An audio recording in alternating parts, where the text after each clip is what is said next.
नमस्कार विद्यार्थी मित्रांनो, तुम्हा सर्वांचं आपल्या सरकारी माणूस या यूट्यूब चॅनलवर स्वागत आहे. तर आजच्या व्हिडिओमध्ये आपण जानेवारी ते नोव्हेंबर पर्यंतच्या चालू घडामोडींचा भाग 3 पाहणार आहोत.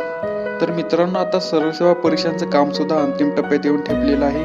त्यामुळे तुमच्या अभ्यासात अजिबात खंड पडू देऊ नका, कारण असा सुवर्ण योग सारखा चालून येत नाही मित्रांनो.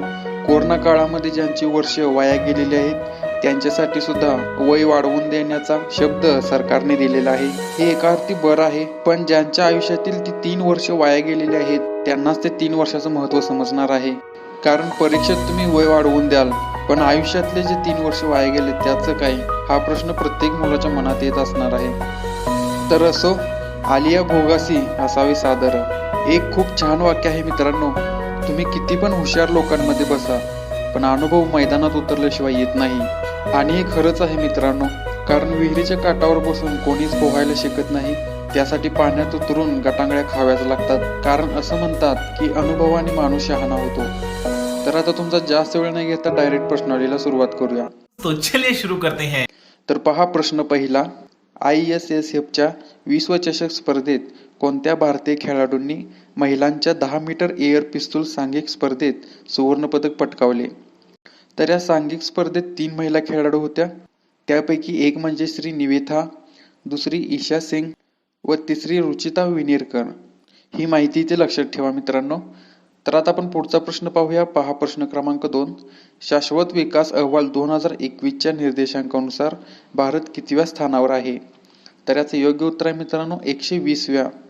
शाश्वत विकास अहवाल 2021च्या निर्देशांकानुसार भारत 120व्या स्थानावर आहे. तर याविषयी थोडी शार्प माहिती पहा. तर पहिल्या स्थानावर फिनलंड हा देश आहे, दुसऱ्या स्थानावर स्वीडन हा देश आहे, तर तिसऱ्या स्थानावर डेन्मार्क हा देश आहे. ही माहिती महत्त्वाची आहे, तुम्ही लिहून घेऊ शकता मित्रांनो. तर आता पुढचा प्रश्न पहा. प्रश्न क्रमांक 3. राष्ट्रीय सुरक्षा दिवस कधी साजरा करण्यात येतो? तर याचं योग्य उत्तर आहे मित्रांनो 4 मार्च. 4 मार्च रोजी राष्ट्रीय सुरक्षा दिवस साजरा करण्यात येतो. तर पुढचा प्रश्न पहा. प्रश्न क्रमांक 4. ICC महिला विश्वचषक 2022 ची सुरुवात कोठे झाली? तर याचं योग्य उत्तर आहे मित्रांनो न्यूझीलंड. न्यूझीलंड येथे ICC महिला विश्वचषक 2022 ची सुरुवात झाली. तर पुढचा प्रश्न पहा. प्रश्न क्रमांक 5. कोणते राज्य हे दरडोई निव्वळ राज्य देशांतर्गत उत्पन्नाच्या वाढीच्या संदर्भात प्रथम क्रमांकावर आहे? तर याचं योग्य उत्तर आहे मित्रांनो तेलंगणा. तेलंगणा हे राज्य दरडोई निव्वळ राज्य देशांतर्गत उत्पन्नाच्या वाढीच्या संदर्भात प्रथम क्रमांकावर आहे. तर पुढचा प्रश्न पहा. प्रश्न क्रमांक 6. मोबाईल वर्ल्ड काँग्रेस 2022 कोठे आयोजित करण्यात आले? तर याचं योग्य उत्तर आहे मित्रांनो बार्सिलोना. बार्सिलोना येथे मोबाईल वर्ल्ड काँग्रेस 2022 आयोजित करण्यात आले. तर पुढचा प्रश्न पहा. प्रश्न क्रमांक 7. CISF म्हणजेच केंद्रीय राखीव पोलीस दलने आपला 53वा स्थापना दिवस कधी साजरा केला? तर याचं योग्य उत्तर आहे मित्रांनो 6 मार्च 2022. केंद्रीय राखीव पोलीस दलने आपला 53वा स्थापना दिवस हा 6 मार्च 2022 रोजी साजरा केला. तर पुढचा प्रश्न पहा. प्रश्न क्रमांक 8. इंडिया ग्लोबल फोरमची वार्षिक परिषद कोठे आयोजित करण्यात आली? तर याचं योग्य उत्तर आहे मित्रांनो बंगळुरू कर्नाटक. बंगळुरू कर्नाटक येथे इंडिया ग्लोबल फोरमची वार्षिक परिषद आयोजित करण्यात आली. तर पुढचा प्रश्न पहा. प्रश्न क्रमांक 9. भारताची 23वी महिला ग्रँड मास्टर कोण बनली? तर याचं योग्य उत्तर आहे मित्रांनो प्रियांका नुटक्की.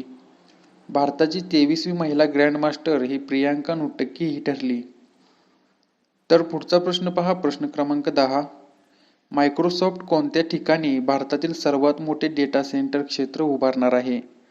तर याचं योग्य उत्तर आहे मित्रांनो हैदराबाद. मायक्रोसॉफ्ट हैदराबाद येथे भारतातील सर्वात मोठे डेटा सेंटर क्षेत्र उभारणार आहे. तर पुढचा प्रश्न पहा. प्रश्न क्रमांक 11. स्लिनिक्स नावाचा 9वा द्विपक्षीय सागरी सराव कोणत्या 2 देशांमध्ये सुरू आहे? तर याचं योग्य उत्तर आहे मित्रांनो भारत व श्रीलंका. स्लिनिक्स नावाचा 9वा द्विपक्षीय सागरी सराव हा भारत व श्रीलंका या 2 देशांमध्ये सुरू आहे. तर पुढचा प्रश्न पहा. प्रश्न क्रमांक 12. 8 मार्च 2022 रोजीच्या जागतिक महिला दिनाची थीम काय होती? तर याचं योग्य उत्तर आहे मित्रांनो gender equality today for sustainable tomorrow. 8 March 2022 रोजीच्या जागतिक महिला दिनाची theme he gender equality today for sustainable tomorrow अशी होती. तर पुढचा प्रश्न पहा, प्रश्न क्रमांक 13. सांस्कृतिक मंत्रालयाने सुरू केलेला झरोखा हा कार्यक्रम कशाशी संबंधित आहे? तर याचं योग्य उत्तर आहे मित्रांनो, भारतीय हस्तकला, हातमाग व संस्कृतीचा उत्सव साजरा करणे. सांस्कृतिक मंत्रालयाने सुरू केलेला झरोखा हा कार्यक्रम भारतीय हस्तकला, हातमाग व संस्कृतीचा उत्सव साजरा करण्याशी संबंधित आहे. तर पुढचा प्रश्न पहा, प्रश्न क्रमांक 14. कौशल्य मातृत्व योजना कोणत्या राज्य सरकारने सुरू केली? तर याचं योग्य उत्तर आहे मित्रांनो, छत्तीसगड. कौशल्य मातृत्व योजना ही छत्तीसगड या राज्याने सुरू केली. तर पुढचा प्रश्न पहा, प्रश्न क्रमांक 15. कोणता देश हा 2022 मध्ये जगातला सर्वाधिक प्रतिबंध असलेला देश ठरला? तर याचं योग्य उत्तर आहे मित्रांनो, रशिया. रशिया हा देश 2022 मध्ये जगातला सर्वाधिक प्रतिबंध असलेला देश ठरला. तर आता पुढचा प्रश्न पहा, प्रश्न क्रमांक 16. UPI द्वारे सार्वजनिक कर्ज गुंतवणुकीची मर्यादा सेबीने किती रुपयांपर्यंत वाढवली? तर याचे योग्य उत्तर आहे मित्रांनो, 5 लाख रुपये. UPI द्वारे सार्वजनिक कर्ज गुंतवणुकीची मर्यादा सेबीने 5 लाख रुपयेपर्यंत वाढवली. पुढचा प्रश्न पहा, प्रश्न क्रमांक 17. ग्रामीण व वंचित महिलांच्या सक्षमीकरणासाठी उत्कृष्ट योगदानातील नारी शक्ती पुरस्कार 2020-21 कोणाला प्रदान करण्यात आला? तर याचे योग्य उत्तर आहे मित्रांनो, अनिता गुप्ता, ज्या बिहारच्या राहणाऱ्या आहेत. ग्रामीण व वंचित महिलांच्या सक्षमीकरणासाठी उत्कृष्ट योगदानातील नारी शक्ती पुरस्कार हा अनिता गुप्ता यांना प्रदान करण्यात आला. तर पुढचा प्रश्न पहा, प्रश्न क्रमांक 18. CDACने कोणत्या IIT मध्ये परमगंगा सुपर कॅम्प्युटर स्थापित केला? तर याचं योग्य उत्तर आहे मित्रांनो, IIT रुरकी. CDACने IIT रुरकी येथे परमगंगा सुपर कॅम्प्युटर स्थापित केला. तर पुढचा प्रश्न पहा, प्रश्न क्रमांक 19. कोणत्या राज्य सरकारने मातृशक्ती उद्यमिता योजना सुरू केली? तर याचं योग्य उत्तर आहे मित्रांनो, हरियाणा. हरियाणा राज्य सरकारने मातृशक्ती उद्यमिता योजना सुरू केली. पुढचा प्रश्न पहा, प्रश्न क्रमांक 20. कोणत्या राज्य सरकारने भारतातील सर्वात मोठ्या तरंगत्या सौर ऊर्जा प्रकल्पाचे उद्घाटन केले? तर याचं योग्य उत्तर आहे मित्रांनो, तामिळनाडू. तामिळनाडू राज्य सरकारने भारतातील सर्वात मोठ्या तरंगत्या सौर ऊर्जा प्रकल्पाचे उद्घाटन केले. तर पुढचा प्रश्न पहा, प्रश्न क्रमांक 21.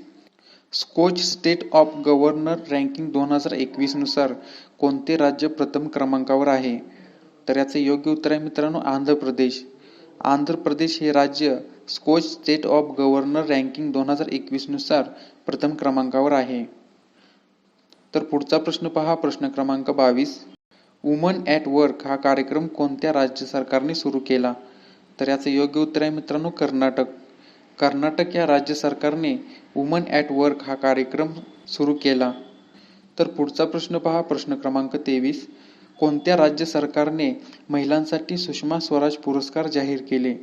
तर याचे योग्य उत्तर आहे मित्रांनो, हरियाणा. हरियाणा या राज्य सरकारने महिलांसाठी सुषमा स्वराज पुरस्कार जाहीर केले. तर पुढचा प्रश्न पहा, प्रश्न क्रमांक 24. 2022 मधील तिसरा राष्ट्रीय युवा संवाद महोत्सव कोठे पार पडला? तर याचं योग्य उत्तर आहे मित्रांनो, नवी दिल्ली.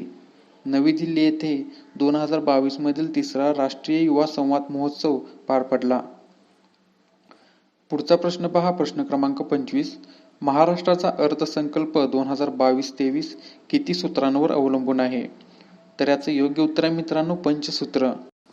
महाराष्ट्राचा अर्थसंकल्प 2022-23 हा 5 सूत्रांवर अवलंबून आहे. तर ती 5 सूत्रे कोणती पहा. जलसंपदा विभाग, कृषी विभाग, आरोग्य विभाग, मानव व मनुष्यबळ विभाग व उद्योग व ऊर्जा विभाग ही अशी 5 क्षेत्रे आहेत मित्रांनो. तर याविषयी थोडी आपण शार्प माहिती पाहूया. तर पहा, जलसंपदा विभागावर 13,252 कोटींची तरतूद करण्यात आलेली आहे. कृषी व संलग्न क्षेत्रासाठी 23,888 कोटी रुपयांची तरतूद करण्यात आलेली आहे. आरोग्य क्षेत्र या विभागावर 5,244 कोटी रुपयांची तरतूद करण्यात आलेली आहे. मानव व मनुष्यबळ विकास या विभागासाठी 46,667 कोटी रुपयांची तरतूद करण्यात आलेली आहे. तर उद्योग व ऊर्जा विभाग यासाठी 10,111 कोटींची तरतूद करण्यात आलेली आहे. तर ही खूप महत्त्वाची माहिती आहे मित्रांनो, तुम्ही कुठेतरी नोट डाऊन करून ठेवू शकता. तर आता आपण पुढचा प्रश्न पाहूया. पहा प्रश्न क्रमांक 26. भारतातील पहिले पूर्णपणे महिला औद्योगिक पार्क कोठे उभारण्यात आले? तर याचे योग्य उत्तर आहे मित्रांनो हैदराबाद. हैदराबाद येथे भारतातील पहिले पूर्णपणे महिला औद्योगिक पार्क उभारण्यात आले. तर पुढचा प्रश्न पहा प्रश्न क्रमांक 27. हंगेरीच्या पहिल्या महिला राष्ट्राध्यक्ष कोण ठरल्या? तर याचे योग्य उत्तर आहे मित्रांनो कॅटालिन नोवाक. कॅटालिन नोवाक या हंगेरीच्या पहिल्या महिला राष्ट्राध्यक्ष ठरल्या. पुढचा प्रश्न पहा प्रश्न क्रमांक 28. भारतातील विमान नियामक आणि विकास प्राधिकरण म्हणजेच IRDAI चे अध्यक्ष म्हणून कोणाची नियुक्ती करण्यात आली? तर याचे योग्य उत्तर आहे मित्रांनो देबाशी पांडा. भारतीय विमान नियामक आणि विकास प्राधिकरणचे अध्यक्ष म्हणून देवाशी पांडा यांची नियुक्ती करण्यात आली. तर पुढचा प्रश्न पहा प्रश्न क्रमांक 29. एअरपोर्ट कौन्सिल इंटरनॅशनल 2021च्या एअरपोर्ट सर्व्हिस क्वालिटी सर्वेक्षणात भारतातील किती विमानतळांना आकार व क्षेत्रानुसार सर्वोत्कृष्ट विमानतळ हा पुरस्कार जाहीर केला? तर याचे योग्य उत्तर आहे मित्रांनो 6 विमानतळ. 6 विमानतळांना सर्वोत्कृष्ट विमानतळ हा पुरस्कार जाहीर केला. तर पुढचा प्रश्न पहा प्रश्न क्रमांक 30. स्वीडनच्या व्ही-डेम लोकशाही अहवालाच्या 2022च्या आवृत्तीनुसार भारत कितव्या क्रमांकावर आहे? तर याचे योग्य उत्तर आहे मित्रांनो 93व्या. स्वीडनच्या व्ही-डेम लोकशाही अहवालाच्या 2022च्या आवृत्तीनुसार भारत 93व्या क्रमांकावर आहे. तर पुढचा प्रश्न पहा प्रश्न क्रमांक 31. भारतीय रेल्वेचे पहिले गतिशक्ती कार्गो टर्मिनल कोठे कार्यान्वित करण्यात आले? तर याचे योग्य उत्तर आहे मित्रांनो थापनगर झारखंड. थापनगर झारखंड येथे भारतीय रेल्वेचे पहिले गतिशक्ती कार्गो टर्मिनल कार्यान्वित करण्यात आले. तर पुढचा प्रश्न पहा प्रश्न क्रमांक 32. भारतातील पहिले वैद्यकीय शहर इंद्रायणी मेडिसिटी कोणत्या राज्यात स्थापन होणार आहे? तर याचे योग्य उत्तर आहे मित्रांनो महाराष्ट्र. भारतातील पहिले वैद्यकीय शहर इंद्रायणी मेडिसिटी हे महाराष्ट्र ह्या राज्यात स्थापन होणार आहे. तर पुढचा प्रश्न पहा प्रश्न क्रमांक 33. कोणती कंपनी भारतीय मानक ब्युरो प्रमाणपत्र मिळवणारी जगातील पहिली रेखीव अल्किल बेन्झिन उत्पादक कंपनी ठरली? तर याचे योग्य उत्तर आहे मित्रांनो Tamil Nadu petro products. Tamil Nadu petro products ही कंपनी भारतीय मानक ब्युरो प्रमाणपत्र मिळवणारी जगातील पहिली रेखीव अल्किल बेन्झिन कंपनी बनली. तर आता पुढचा प्रश्न पहा प्रश्न क्रमांक 34. राष्ट्रीय वित्त अहवाल प्राधिकरणचे अध्यक्ष म्हणून कोणाची नियुक्ती करण्यात आली? तर याचे योग्य उत्तर आहे मित्रांनो अजय भूषण पांडे. अजय भूषण पांडे यांची राष्ट्रीय वित्त अहवाल प्राधिकरणचे अध्यक्ष म्हणून नियुक्ती करण्यात आली. तर पुढचा प्रश्न पहा प्रश्न क्रमांक 35. पंतप्रधान नरेंद्र मोदी यांनी कोणत्या ठिकाणी 11व्या खेल महाकुंभाचे उद्घाटन केले? तर याचे योग्य उत्तर आहे मित्रांनो अहमदाबाद. पंतप्रधान नरेंद्र मोदी यांनी अहमदाबाद येथे 11व्या खेल महाकुंभाचे उद्घाटन केले. तर पुढचा प्रश्न पहा प्रश्न क्रमांक 36. इस्रोने आयोजित केलेल्या शालेय विद्यार्थ्यांसाठी यंग सायंटिस्ट कार्यक्रमाला कोणते नाव देण्यात आले? तर याचे योग्य उत्तर आहे मित्रांनो युविका. इस्रोने आयोजित केलेल्या शालेय विद्यार्थ्यांसाठी यंग सायंटिस्ट कार्यक्रमाला युविका हे नाव देण्यात आले. तर पुढचा प्रश्न पहा प्रश्न क्रमांक 37. आंतरराष्ट्रीय गणित दिवस कधी साजरा करण्यात येतो? तर याचे योग्य उत्तर आहे मित्रांनो 14 मार्च. 14 मार्च रोजी आंतरराष्ट्रीय गणित दिवस साजरा करण्यात येतो. तर पुढचा प्रश्न पहा प्रश्न क्रमांक 38. कोणत्या राज्यात भारतातील पहिल्या व्हर्च्युअल स्मार्ट ग्रीन नॉलेज सेंटरचे उद्घाटन करण्यात आले? तर याचे योग्य उत्तर आहे मित्रांनो मानेसर हरियाणा. मानेसर हरियाणा येथे भारतातील पहिल्या व्हर्च्युअल स्मार्ट ग्रीन नॉलेज सेंटरचे उद्घाटन करण्यात आले. तर पुढचा प्रश्न पहा प्रश्न क्रमांक 39. कोणत्या राज्याने मिशन इंद्रधनुष्य अंतर्गत भारतातील संपूर्ण लसीकरणाच्या यादीत अव्वल स्थान पटकावले? तर याचे योग्य उत्तर आहे मित्रांनो ओडिशा. ओडिशा या राज्याने मिशन इंद्रधनुष्य अंतर्गत भारतातील संपूर्ण लसीकरणाच्या यादीत अव्वल स्थान पटकावले.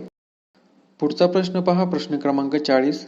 ऑइल इंडिया लिमिटेडचे अध्यक्ष व व्यवस्थापकीय संचालक म्हणून कोणाची नियुक्ती करण्यात आली? तर याचे योग्य उत्तर आहे मित्रांनो रणजित रथ. रणजित रथ यांची ऑइल इंडिया लिमिटेडचे अध्यक्ष व व्यवस्थापकीय संचालक म्हणून नियुक्ती करण्यात आली.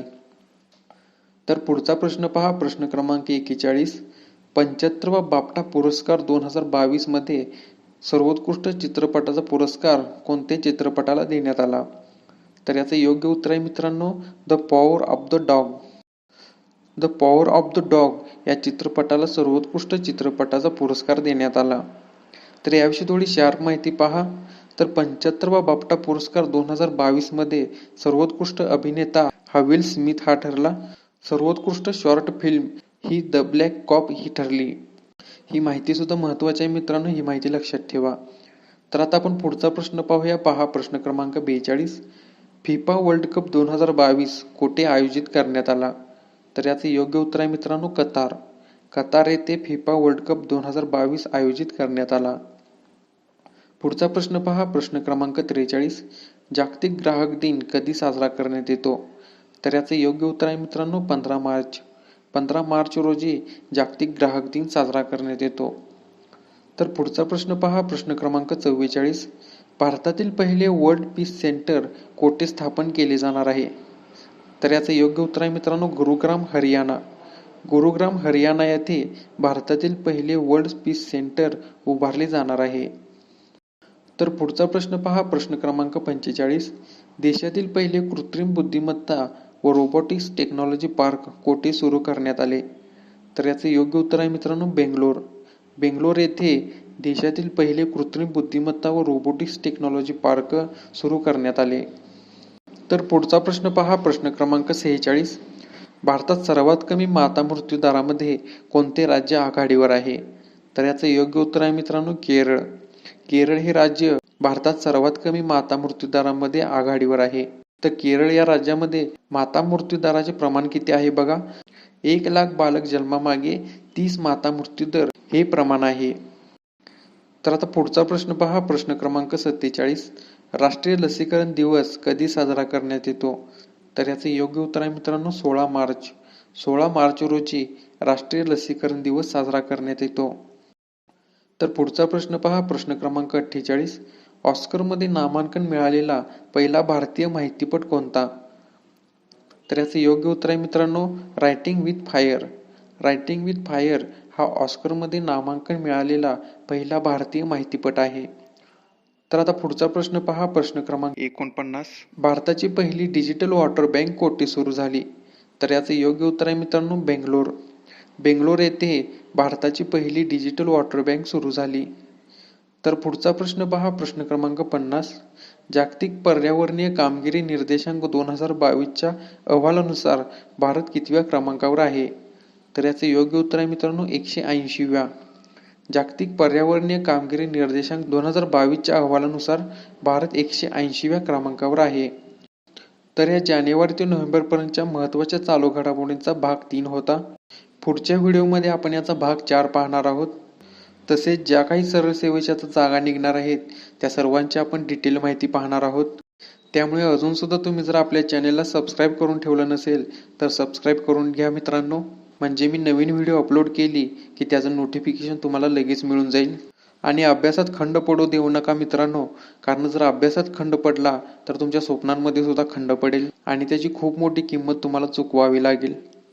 तर आता मी इथेच थांबतो आणि तुमची रजा घेतो. जर व्हिडिओ आवडला असेल तर व्हिडिओला लाईक करा, चॅनेलला सबस्क्राईब करून घ्या. तर आता आपण भेटूया पुढच्या व्हिडिओसह. तोपर्यंत जय हिंद, जय महाराष्ट्र, जय शिवराय.